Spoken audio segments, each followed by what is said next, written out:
بسم الله الرحمن الرحيم. الحمد لله رب العالمين، والصلاة والسلام على سيدنا محمد وعلى آله وصحبه أجمعين. اللهم علمنا ما ينفعنا وانفعنا بما علمتنا، وزدنا علما وعملا وفقها في الدين يا رب العالمين. وفقنا للعمل بما يرضيك عنا، وإلى غيرك لا تكلنا. افتح أقفال قلوبنا بذكرك، وألهمنا شكرك، واجعلنا من أهل معرفتك، ولا تجعلنا من الغافلين، وتب علينا توبة نصوحا يا رب العالمين. آمين. We started reading the book of Imam Mullah Ali al-Qari rahimahullah ta'ala, which is a book in the Hanafi fiqh. But nevertheless, although it's a Hanafi fiqh, but I've chosen this book because Mullah Ali rahimahullah, he has chosen one of the famous texts in the Hanafi school, or matan if you want, and he commented on that in a book he named Fath Bab al-Inaya Sharh al-Nuqaya. So the original matan or text is al-Nuqaya, and Fath Bab al-Inaya is the commentary of Mullah Ali. And Mullah Ali, because he's a very talented scholar, so he's not only a faqih but a muhaddis, as well as a qari, as well as linguistic, as well as, mashallah, multi-talented. So he made this book like comparative jurisprudence or comparative fiqh. So yes, it's Hanafi-based text, but he will bring the other opinions and other schools into the discussion and make it more vibrant and lively as well, other than just the one opinion in the school and so on. So last time, alhamdulillah, we covered the obligations of wudu, fara'id al-wudu. So, and these obligations are mentioned in the Quran. يا أيها الذين آمنوا إذا قمتم إلى الصلاة فاغسلوا وجوهكم وأيديكم إلى المرافق وامسحوا برؤوسكم وأرجلكم إلى الكعبين. So the ayah in Surah Al-Ma'idah, verse number 6, all you who believe, if you stand for prayer, then wash your face, your faces, and your hands up to the elbows, and wipe your head, and wash your feet up to the ankles. So we knew from this ayah that the obligations are 4. So if we were to ask you, what are the obligations of wudu? The obligations, fara'id al-wudu, are 4. So number 1 is washing the face, and we talked last time about what do we call as a face. Face in Arabic, al-wajh. So wajh is what you face people with. So this is not wajh here. Yeah, because this is the wajh. This is where you face people. So wajh is from this point to the chin, from the ear, from here to here. So all of this is wajh. So washing the face completely is the obligation. Once, yeah, this is the obligation. We'll talk about sunnah today, inshallah. So washing the face is an obligation. Again, we address the issues of if there's any barriers between the water and the skin, like a layer of paint or a layer of might be makeup that is not allowing the water to go through the skin. then it has to be removed, or wax, or something along these lines that prevents water from going to the skin. It has to be removed. So washing the face is an obligation, number one. And washing the hands up to the elbows. The elbows are included because the practice of Rasulullah ﷺ was in his wudu, he used to wash his elbows as well, sallallahu alayhi wasallam.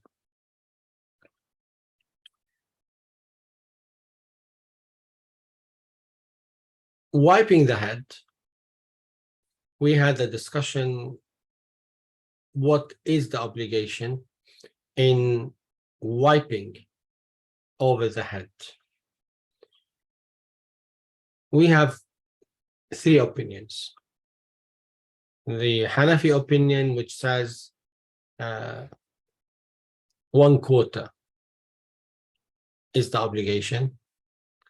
The Shafi'i, 1 strand or something will be sufficient.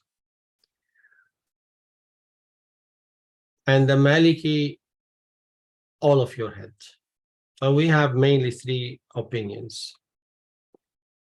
We discussed in details to a certain extent last time why do we have these different opinions, mainly because we have the understanding of the text, i.e. the Quran and the Sunnah of Rasulullah sallallahu alaihi wasallam. So from the ayah itself, وَامْسَحُوا بِرُؤُوسِكُمْ, Allah says, wipe your head. So the ba in biru'usikum, this is where the discussion, linguistics differ of what is the meaning of ba here. Is it lil-ilsaq? Lil-ilsaq, it means you take your hand and put it on your head. This is how you wash your, or how you wipe your head. You wipe it with your hand. So the Hanafi says, because the hand is the tool which you use to wash and to wipe, so it's enough for you to put water in your hand and put it on your head, as Allah says, bi ru'usikum. It means put your hand on your head and this will be sufficient. And again, it's a long discussion, but this is how they came up with the 1/4, because they said if you were to measure the head, it's 4/4. So 1, 2, 3, 4. So it's 4. So 1 is 1/4. That's the obligation.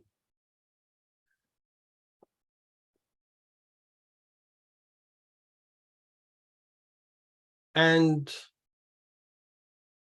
washing the feet up till the ankles. So these are the 4 obligations. If you are in a situation where you have very little water and you can't use that much water and you want to do wudu, then you can use the obligation and this will be sufficient, inshallah. Do we need to repeat the wash 3 times? The obligation, no. As long as you wash it completely and you cover the whole face, the whole hand up till the elbows, and the whole feet up till the ankles, that's sufficient. 1 time is sufficient, and this is the obligation.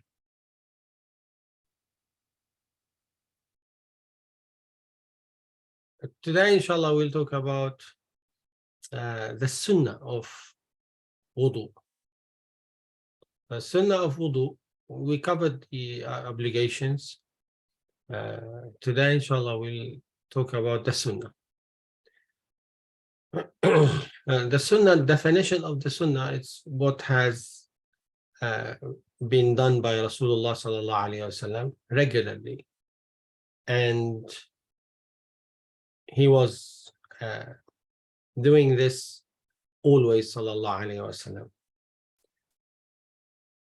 And we receive this through authentic narrations.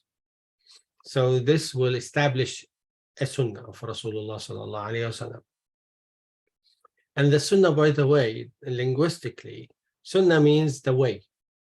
So the way of Rasulullah alayhi wasallam, how he used to do this, sallallahu alayhi wasallam. So the ayah is stating the obligations, but we have beyond the obligations, the sunnah. So when you have the choice, you add to the obligation the sunnah, of course. But if you don't have a choice, i.e. you have limited water supply and you need to do wudu, then you just go with the obligation, which is the wise thing to do. But in the first place, you need to know the obligations of wudu. If you don't know, so you think that everything is obligatory, like rinsing your mouth and repeating the wash 3 times. You think that all of this is obligatory, which is not.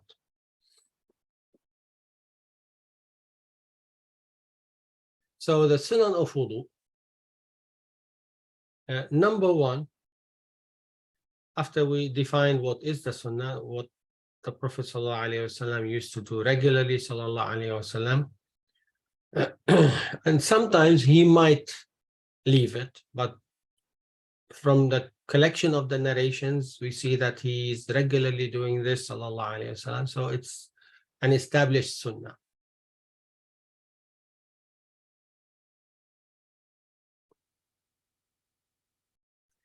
So number 1 is to start your wudu with a tasmiyah.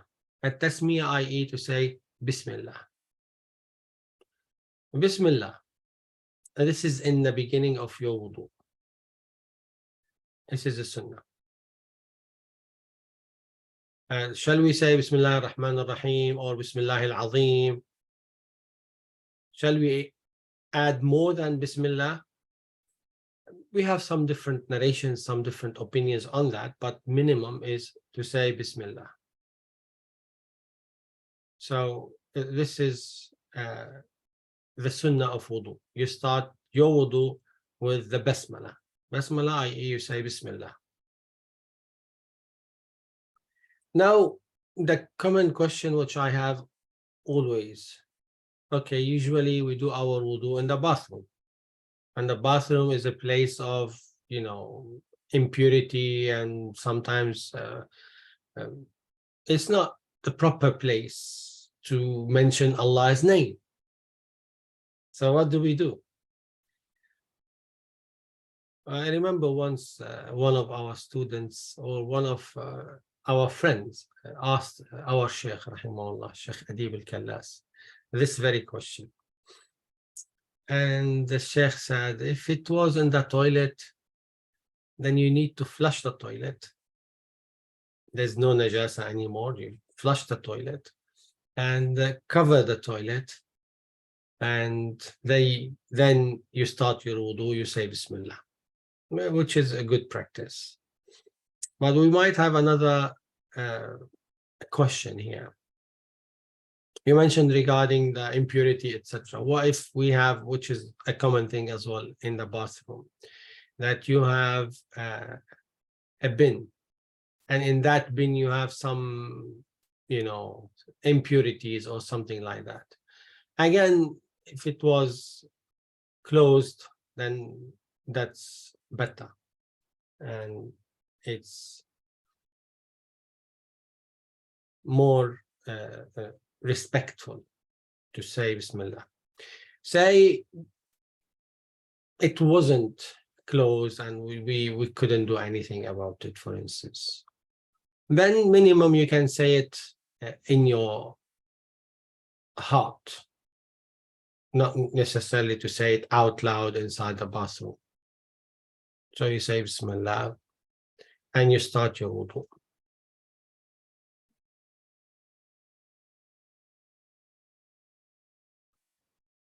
And there are many narrations mentioning that the Prophet sallallahu alaihi wasallam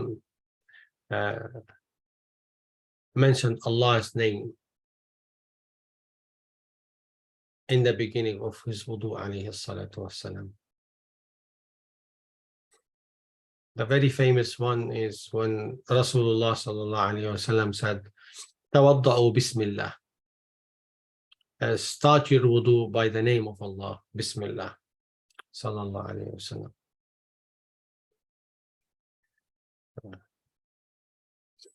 Which is the narration of Imam al-Nasa'i and Ibn Khuzaymah and Daraqutni and Ibn Manda. And the scholars said this is the most authentic narration in Basmala and wudu. So this is sunnah number 1, if you want.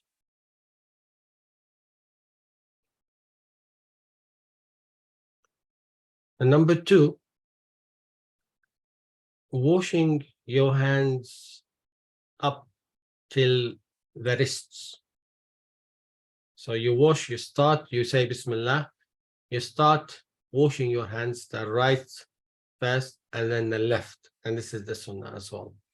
Starting with the right side is the sunnah, and then the left side. So the right hand up till the wrist. Before you go and do washing the hand till the elbows, no, you start Bismillah, you wash your hands up to the wrists. This is the sunnah. And we have plenty of narrations mentioning washing the hands. Some of it is restricted to the one who's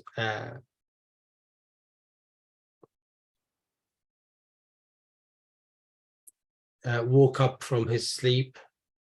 So freshly woke up from his sleep. The sunnah is for him is to wash his hands before he starts his wudu. For many reasons, but yeah, it's the sunnah. You start washing your hands before you resume the obligations or do the obligations. Before you wash your face, you wash your hands. 3 times is the sunnah. So Rasulullah used to repeat his wash, sallallahu alayhi wasallam, 3 times, and this is the sunnah.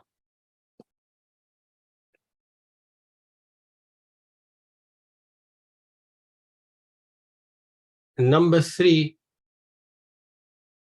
is the siwak.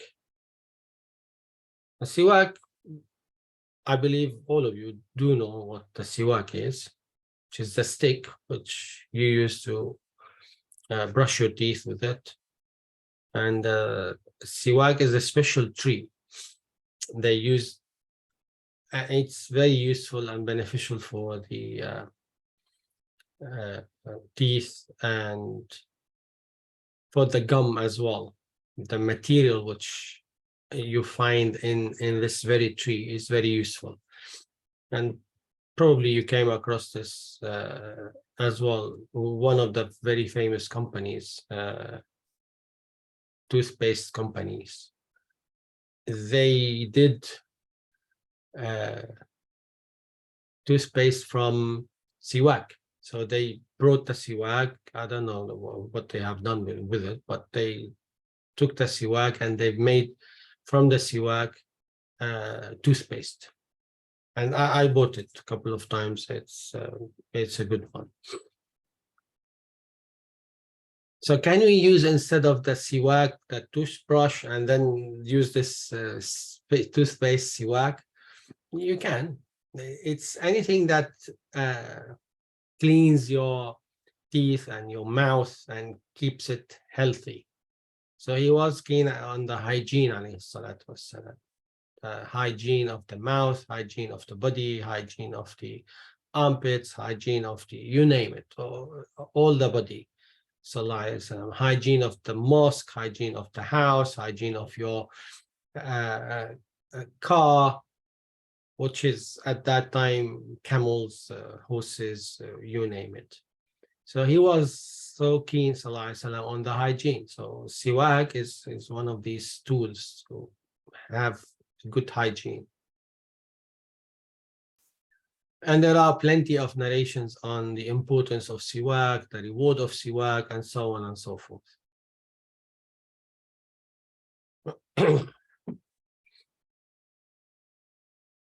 So do you do the siwak after you wash your hands, or you do the siwak before you start your wudu? Either way, it's the sunnah to have, as in the hadith, if it wasn't too much for my ummah,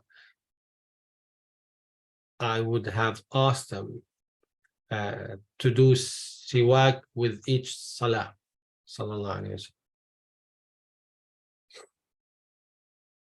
So he was afraid that this will be an obligation, but he didn't ask for this, sallallahu alaihi wasallam. But again, it shows us his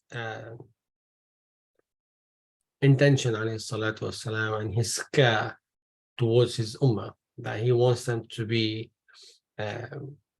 clean and pure inward and outward, alayhi salatu wasalam. So yes, you do the siwak, which is the sunnah of Rasulullah sallallahu alayhi wasallam.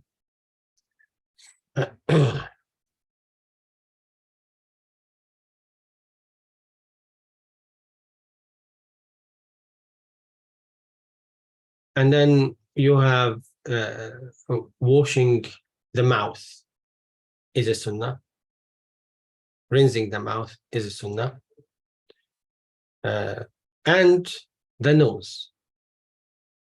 Sniffing the water through the nose is a sunnah. Now we have some discussion here. Do we have one water for both the mouth and the nose? One water, or we have for the mouth one water, for the nose one water? Different opinions. And the Hanafi, for sure, separate. And the Shafi'i, one. Either way, you do this or you do that, the important thing is to do it. So the sunnah is to rinse your mouth 3 times.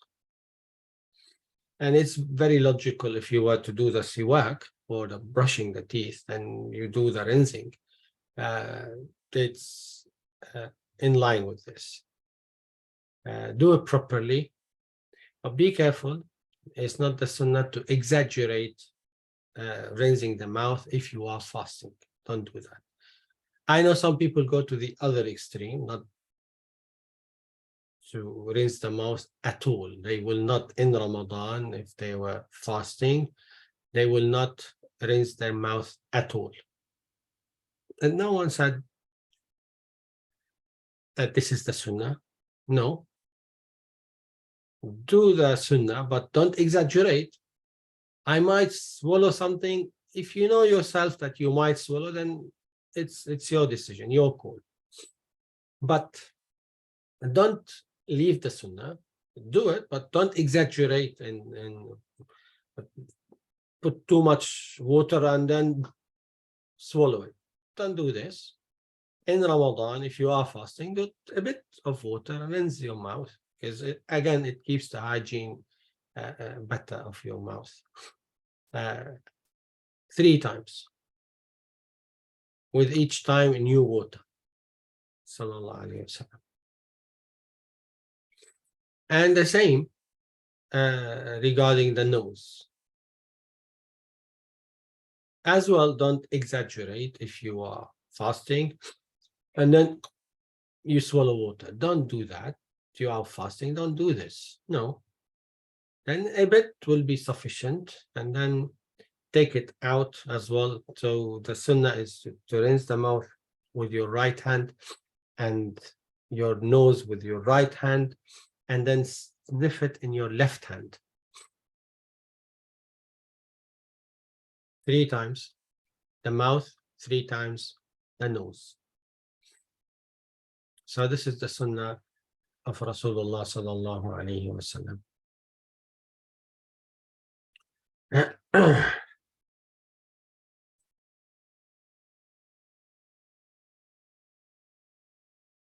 And then as well, we touched upon this last time, but we elaborate on it here because it's under the sunnah. When we talked about washing the face, we touched upon the beard. So what do we do with the beard? We have different classifications and different beards. If it's a heavy one and big one, then it's enough to wash outside the beard, the hair, and then you do what we call in Arabic takhleel, which is the sunnah.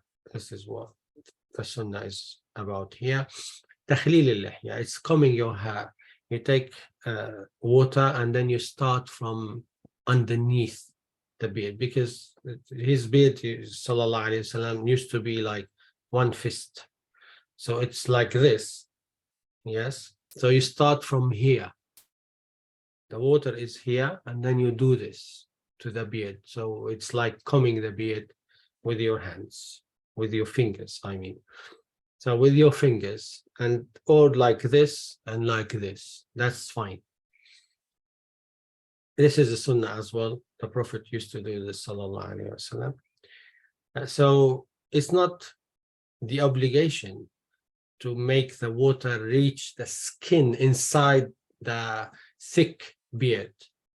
No, it isn't. The obligation you already done, you did wash and you did the combing of the beard with the water, takhleel with water. That's the sunnah, and that's sufficient, inshallah.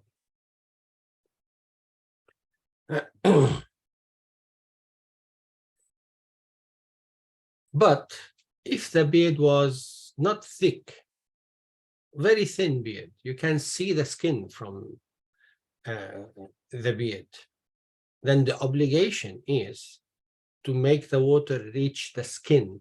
You do this, you rub it, yes, if it's thin, not thick, then the obligation is to allow the water to reach the skin. That's fine.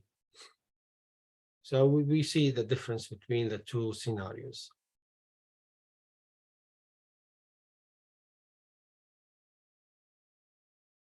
And again, we discussed the issue of what if you have some paint on your beard, your profession, or you are an amateur and you wanted to paint your house, and then you have paint all over you, including your beard.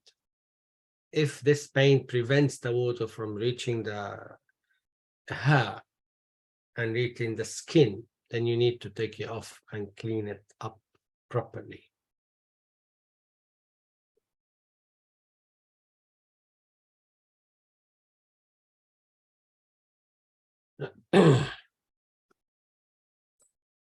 And all of these sunan, plural of sunnah,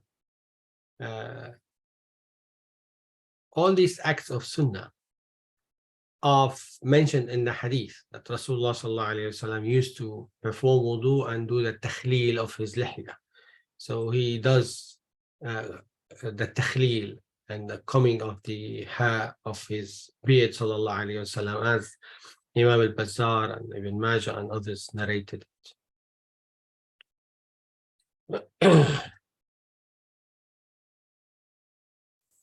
And it's been narrated by many companions as well. So as you do this to your beard, is the sunnah as well to wash between your fingers. So between your fingers, like this.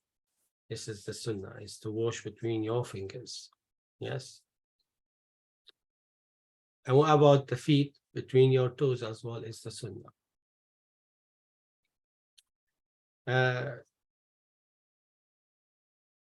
Whilst you are washing your hands, in the beginning we said it's the sunnah to wash your hands first and then you wash your face, yeah? Or with the sequence, which we will mention later, inshallah. You wash your hands and then you rinse your mouth. whilst you are washing your hands, yes, if you have a ring, tight ring, then you need to move it, not remove it, to move it, to allow the water to go underneath the ring. If it's tight, it will prevent the water from going through. Then you need to move the ring to allow the water to get through. Okay? So you need to keep this in mind. And now some people will take it off and do wudu and then put it later on. That's fine, but be careful. Sometimes you're doing wudu in public and you might forget the ring, especially sisters might have expensive rings, and forgetting these rings is problematic. So be careful. But yes, it's good to understand how to apply the sunnah and how to perform the obligations as well.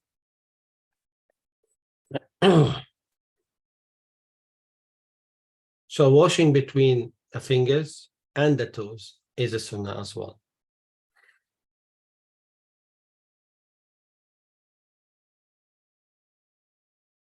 And repeating these washes 3 times is the sunnah. So going back, washing your hands 3 times, rinsing the mouth 3 times, your mouth, your nose, 3. Yes? Washing your hands up till the elbows 3 times. This is sunnah. But the washing of the hand is obligatory. That 3 times is the sunnah.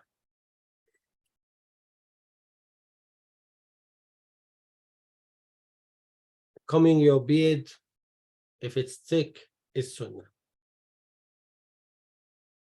Washing between the fingers is sunnah. Wiping over your head and to do the whole head is a sunnah. The obligation is enough with different opinions. 1/4, a bit of the hair here, or if you have no hair whatsoever, it's the head, part of it, little part or 1/4 or all of it. The sunnah is to have all of it wiped once, because you can't do this 3 times, it will be washing then. So wiping is once. So if you were to wipe once all the head, that's fine. This is the sunnah. And the scholars said it's better to do this in order to get out of the disagreement of the scholars regarding wiping over the head.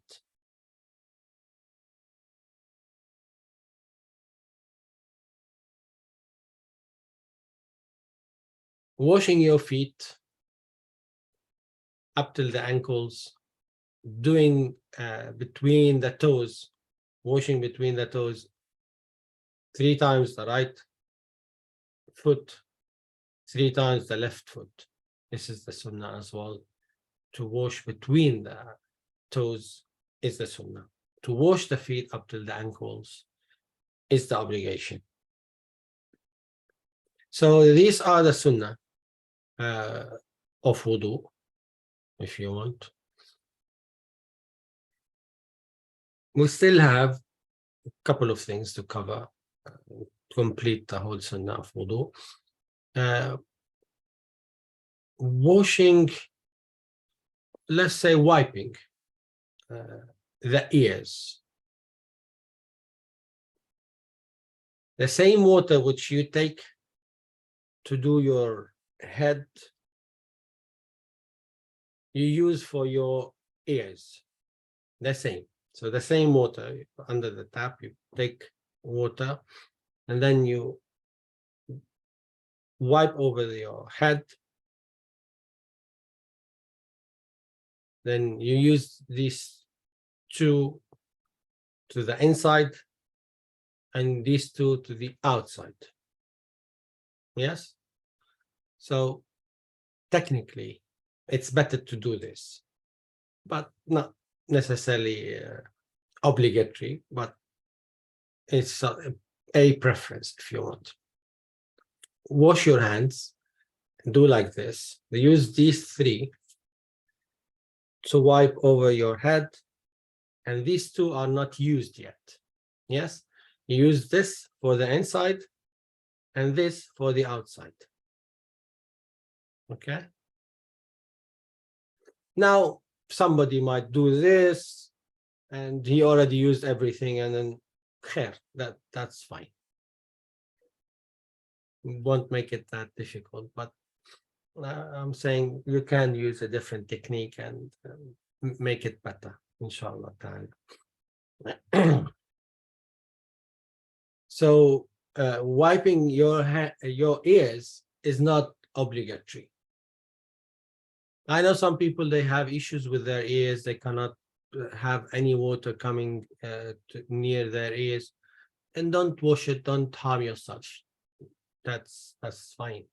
It's not obligatory. Even in the obligatory limbs like feet, as scholars mentioned,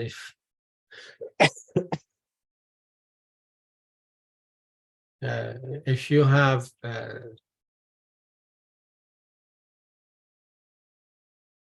some dry skin and you are using some medicine to heal your heels, for instance, which is a common thing, then it's enough for you to wash over that medicine.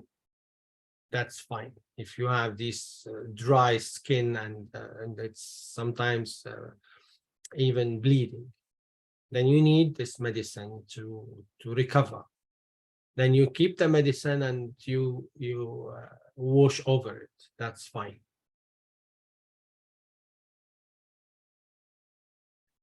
And as well, the sunnah is to have the intention. And what is the intention? Niyyah. Niyyah, definition if you want of niyyah, is what resides in the heart. You don't need to pronounce the niyyah. I know many people do have some confusion that I need to say nawaitul wudu. You don't need to pronounce the niyyah.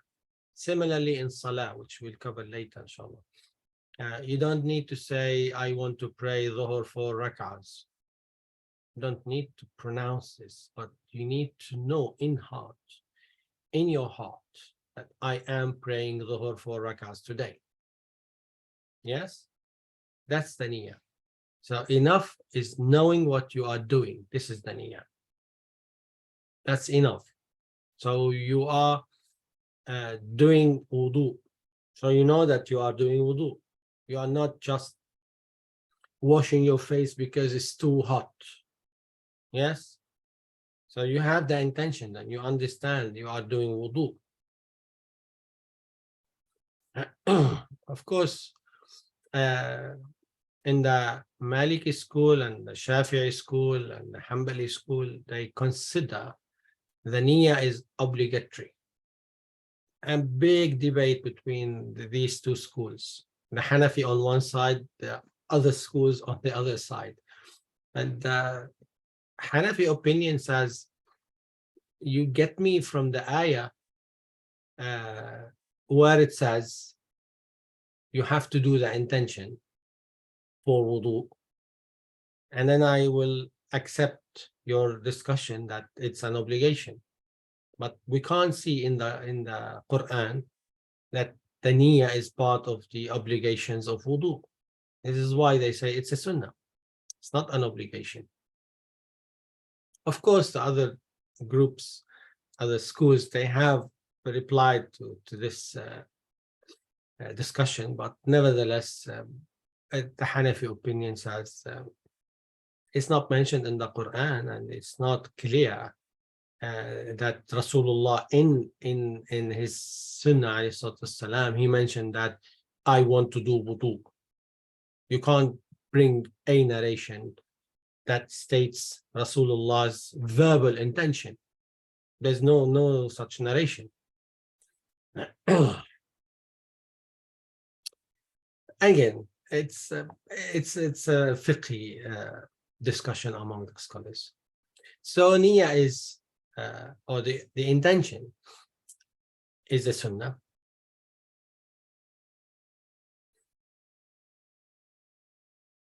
And the sequence is a sunnah. For instance, the sequence. So you start with your hands, then the mouth, the nose, face, the hands up to the elbows, then the head, the ears. Shall we include the neck? Narrations on the neck are weak narrations. Some people say even fabricated, but no, they are not fabricated narrations, but it's not confirmed sunnah. So from time to time, if you want to wipe over your neck from the back, not from here, when you see somebody's doing this, it means he's a complete ignorant. Yes, nothing like this. No. But if you want to wipe over the neck from time to time, it's a weak narration, the best I can say. It's not a confirmed sunnah. Yes. So the sequence is a sunnah, and doing it with no space between these actions, i.e. you've done half wudu and then you got the postman on the door, and then you had a discussion with the postman, and then after half an hour you return to continue your wudu from where you left it. No, you can't do that. There should be no big gap between the actions of wudu. Okay. So for instance, very quickly you went to bring a towel and then come back to resume your wudu. That's fine, not a big gap. But not going and having a coffee and then coming back and then resume your wudu. No, it doesn't work like this. So the sequence is important, which is sunnah. What if you finish your whole wudu and you remembered, I did not wipe over my head. You finish your wudu completely, everything. You forgot to do your head. And you said, okay, I'll do it now. Is it valid? In the Hanafi school, yes, it's valid. In the Shafi'i, no, it doesn't work. You have to repeat your wudu, because the sequence in the Shafi'i school is obligatory, is one of the obligations. And the discussion, again, long, lengthy discussion. This discussion is in the ayah itself. I remember when we used to deliver this session on the obligations of wudu and the differences among the scholars on that topic. It will take us probably 2 hours just to discuss this very point. And this was the introduction for the first and second, or first year, let's say, first year Sharia students. So the ayah itself, Allah Azza wa Jalla says, Ya ayyuha alladhina amanu, idha qumtum ila as-salati faghsilu wujuhakum wa aydiyakum. Wash your faces and your hands. So you see this wa, and the whole discussion on this wa, the waw in the ayah. Is the waw in the ayah dictating the sequence?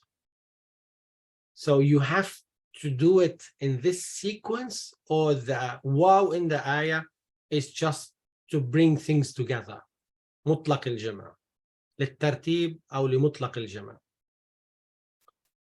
Very quickly on this, for instance, from Arabic point of view, if you said Muhammad and Ali and Sahel and Umar came, from Arabic point of view, for the Arabic listener, not you and me, at that time, the people of the Sahaba, yes, the real Arabs, when they received the revelation, if you were to say this "and" to them, what do they understand from this sentence? Do they understand that Muhammad came first and then Ali second? Or does it mean that Muhammad number one and then number two, and then does it mean that wow, that they came in this sequence? Or it means they came in any sequence, but I want to tell you who did come. The most authentic opinion, to be honest, is that the wow does not require or imply the sequence. And again, plenty of discussion on that point, but just to show you the flavor of why do scholars differ. So this is one of the main points of differences, the linguistic understanding, linguistic reflections. So the language itself, it lends its differences to the Sharia itself as well, as we have a difference in the language between different tribes and different people, and accordingly we have different opinions. So the Hanafi view, they say the waw does not imply a sequence. So this is why they say a sequence in the ayah is sunnah. So this is why if you finish your wudu and you have, I forgot to wipe over my head. In the Hanafi school, that's fine. You can wipe at the end, that's okay. Of course, you missed the sunnah. You are not doing this deliberately. You missed the sunnah, but your wudu is valid. Yes, but in the Shafi'i school, no.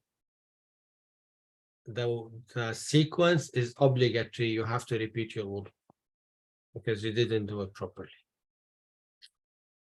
So that's the sunnah of wudu. Let me pause here and open the floor, inshallah, for your questions.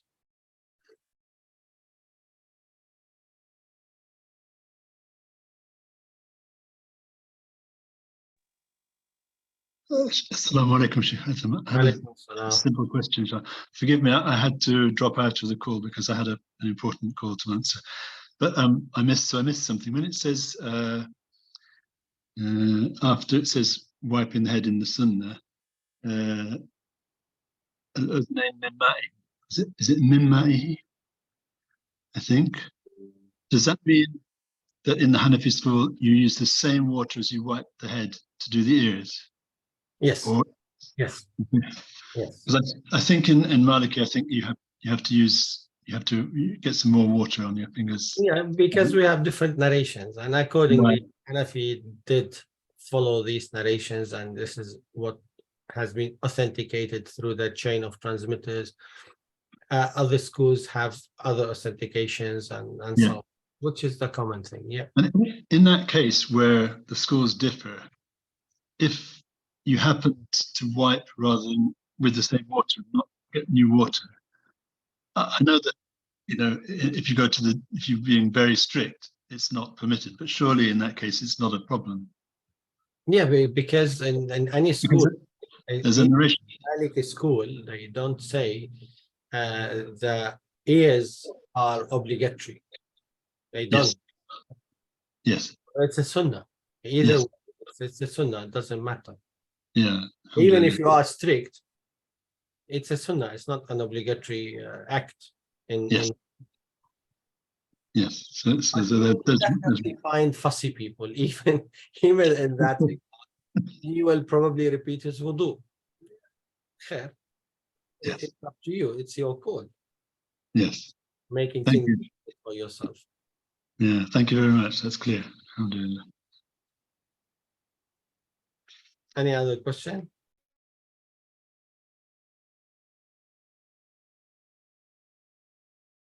So the reason for going through the distinction between what is obligatory, what is not, is just to know where to draw the line. Sometimes you have emergencies, and I remember the first Hajj we have done in the 90s. We woke up, we were very young. We went with our friends, and as bachelors, and so we were just camping by ourselves, and we went. We left the team behind because they do not want to go to Mina on the 8th of Dhul Hijjah. They don't want to go to Mina because a group leader, he did not pay for the tents and so on. He wants to cash some money. So we went with no tents, no nothing. We left them behind. We slept on the pavement. We woke up in the morning. We have a half bottle of water, and we were very far from any facilities, to be honest. And we need to pray Fajr. We were 1, 2, 3 people. Half bottle of water. It's around, half a liter probably. We used it. The 3 of us, we've done our wudu and we prayed Fajr. But we couldn't have done this if we didn't use this for the fara'id of wudu. One of us could have used the whole bottle and could not finish the proper wudu with the sunnah and so on. So this is important to understand the difference between what is obligatory, what is not. Yes, Fadwa. I'm not sure if you have covered it. I don't know if I got distracted when you talked about the order, whether it is obligatory. Did you mention about the Maliki as well? Or I have the feeling that you just compared the Shafi'i and the Hanafi. Did you? No, I didn't cover the Maliki. In the Maliki, Brother Yaqub can tell us. He's a Maliki. Sorry, what is that in respect of the order? Yeah, tartib. Yeah, definitely. It's. I don't, to be honest, know whether it's fard or sunnah, but I know it's part of the normal. Yeah, thing. the easy way is, as I said earlier, the Hanafi consider this as not obligatory. They consider it, which is a very strong opinion, by the way. When you delve into it, Yes. you find it's the main reason behind it is the waw in the Arabic language. Is it mutlaq al-tartib, mutlaq al-jama' or al-tartib?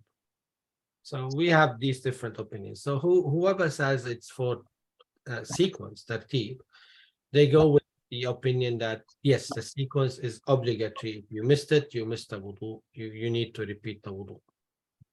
I can't remember now in the Maliki, but let me double check. I can check. I will check for next week, inshallah. Thank you. Alhamdulillah.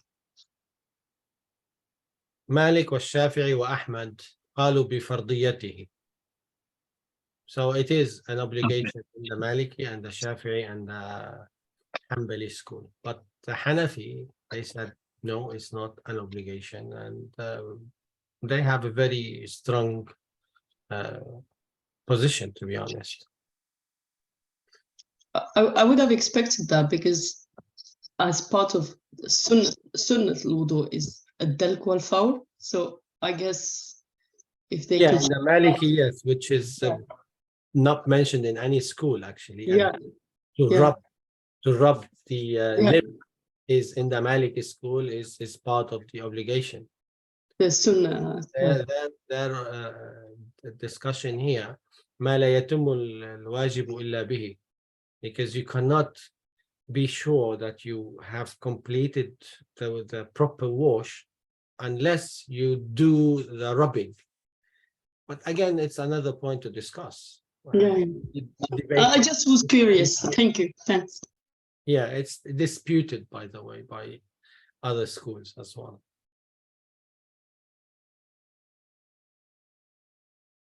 I think that's the beauty of المذهب المالكي. He himself says هذا مذهبي فمن أراده فليتبعه ومن لم يرده فليضرب بها عرض الحائط. It's the statement of all schools, actually. No one says it's an obligation for people to follow my school. No one, ever. Yeah. It's just the followers who are more papist than the Pope. Popist than the Pope. The followers are sometimes very strict. Yeah. And this is what ruins sometimes the beauty of ease in Islam, to be a strict person. Yeah, الاختلاف رحمة, isn't it? Yeah. So, thank you. You're welcome. Any other question?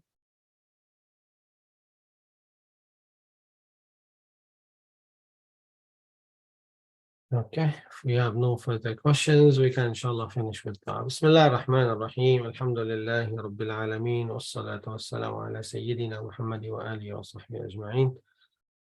ربنا تقبل منا إنك أنت السميع العليم وتب علينا إنك أنت التواب الرحيم. اللهم اغفر لنا ولوالدينا ولأزواجنا وذرياتنا ومشايخنا ومن له حق علينا. اشف مرضانا ومرضى المسلمين وارحم موتانا وموتى المسلمين. صلي وسلم وبارك على سيدنا محمد وآله وصحبه أجمعين. آمين. الحمد لله رب العالمين. السلام عليكم ورحمة الله وبركاته. وعليكم السلام ورحمة الله وبركاته. وعليكم السلام. جزاك الله خير. وإياكم.